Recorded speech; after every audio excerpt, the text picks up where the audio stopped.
So what have we got here? Of course, it's a coffee mug. It's been sitting here for about 1,000 years. I'm Trinity, and this is Plog Vlog. We go to a beautiful place, pick up a little litter, and tell a meaningful story about purpose and care. This chapter's overarching construct is Pillars of Self-Esteem. And our focus this episode is the kind of self-esteem you build by helping other people live their own best lives. It's simply providing serving suggestions for how life might be lived, not how it must be lived. Have you found some ways of being that you think others might benefit from knowing? We're on the Great Ocean Road in Victoria, in the area around what they call the 12 Apostles, limestone giants standing out in the Southern Ocean, about 270 kilometres west of Melbourne, and almost exactly 2,000 kilometres by road from our home in Brisbane. Wind lifts salt off the water, gulls arc, waves fold themselves into white. And as I edit my foster father's footage, I'm adding words from my mother's 1993 diary to this script. It's a story I'm determined to tell, as a tribute to my mother, and also to pass on the lessons the pages hold. But before I expand on that, here's that question again. When did helping someone else, quietly, without credit, change how you felt about yourself? Here's something I'd like to share. I've just graduated as a teacher. The school where I did my final practical placement has offered me a Year 4 class for next year. I'm excited and nervous. Old David and I have been talking about self-esteem throughout the production of this Plog Vlog chapter and how easily it gets tangled with identity. Teaching is a beautiful calling, but he warned me about over-identification.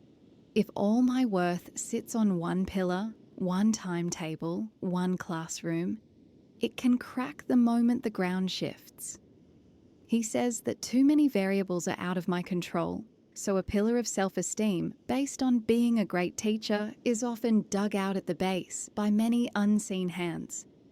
So I'm widening the frame, keeping the classroom, yes, but also exploring how Plog Vlog could help people find meaning in their own lives. Maybe the channel can be more than a nudge to pick up 5 pieces of litter. Maybe it can also be a place to practice ideas that make life feel useful. Old David is my mentor, and my mother was his. He often jokes about how she turned him from a dumbass to not quite a dumbass during their first adventure together in 1993. She translated a Norwegian book to him and explained concepts like fate, being a blank tablet, and knowing what makes us strong. Liz wrote in Boston, "Throughout the park, leaves let go like soft confetti on prams and picnic rugs. Families make small circles of attention. Later, Harvard turns the streets into a carnival. A busker plays panpipes and a small guitar with a devotion that hushes even children." Liz, she's my mum, and a much younger David were travelling on the smell of an oily rag, sleeping on buses with a 30-day Greyhound pass, saving money to keep a larger promise going. It wasn't glamorous. Albany at midnight, fluorescent light over plastic chairs, disinfectant losing to old vomit, the slow ache of boots not taken off for days. She entertained and saved him with that little philosophy book. He'd been called Dumb Dave by kids at school and had learned to develop his strength and reflexes to convince them to stop. Huge deadlifts and technically perfect uppercuts might have quieted the bullies, but they did nothing to stop that feeling of not being the sharpest tool in the shed. Liz's diary did a clean pivot from the USA to the UK, which usually meant that her pen was too heavy after a late-night bender. Liz eventually wrote that, after 6 hours of sky stitched into one long blink, London opens under a pale morning. We sought out the Africa leg of the trip at a tour group office, then to Trafalgar Square and the South African Embassy to ask, politely, urgently, for visas to be ready tomorrow. When they stepped outside, there's a commotion. They wait, curious, and watch Prince Charles go into a church. And Liz worked hard at enlightening David as they waited to see him come out again.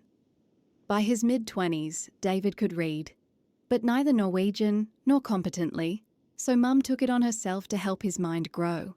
He had the nights to think about the ideas she'd shared with him while he lay in bed and she was out in nightclubs. The word bed is an exaggeration. It was on the floor of a $15 tent coaxed into shape by boots and bags pressed up against the walls. Let's come back to me editing my foster father's rough and ready footage, captured by battered action cameras that have scratches from a multitude of places etched into their casings. The wind pushes at cliff edges. Worn pillars stand like time made visible. He searches for litter along the path, bottle cap, chocolate wrap, the plastic collar from a juice bottle. And I think about what psychologists call sociometer theory, self-esteem as a kind of social barometer. It rises when we feel we matter to others. It dips when we feel excluded. Healthy pillars grow when our helping is reliable and freely chosen, not when it's a performance or a way to avoid our own work. There's overlap here with virtue ethics too. Character forms by practice. If I practice being useful in small, steady ways, I become the sort of person who can carry responsibility without crumbling when the bell rings or the timetable changes. Let's consider that again. Healthy pillars grow when our helping is reliable and freely chosen. Can I count paid teaching as freely chosen? What are your thoughts? Editing and producing Plog Vlog is freely chosen. I'm not getting paid, but I feel like I'm sharing ideas that matter, ideas that might change someone's life. Even if not, those ideas are changing my life. Old David said something that stuck. Make several lanes where contribution can flow. Don't force everything through one narrow channel. For me, the classroom is one lane. Plog Vlog could be another. Less about me teaching, more about me sharing ideas that have taken me from dark places inside myself to bright oases, pointing at those places that need care, offering language for meaning, and showing how tiny acts cascade. In earlier episodes, we kept circling this: care beyond biological connections, responsibility to place, and pressing on the idea that place can tutor patience. Today adds the verb help. Help a person. Help a plan. Help a place. Let your worth rest partly on the weight you can lift for someone else. Then make sure you're not the only one lifting. Let's make a short note about this place to hold the idea. The 12 apostles are not 12, and never were. They're a handful of limestone stacks carved from cliffs by wind and sea on what's called the Shipwreck Coast. Each pillar looks solitary, but the geology is cooperative. Softer layers yield, harder layers stand, the whole coastline adjusting itself, grain by grain. The day at the coast runs out of gold and into pearl. The skies gather clouds and paint rainbows over the dangerous seas off the Shipwreck Coast near Port Campbell. The rain starts, soft at first, then committed. As I watch footage of my foster father getting wet while he looks for litter around an isolated war memorial, I think about where this channel is heading.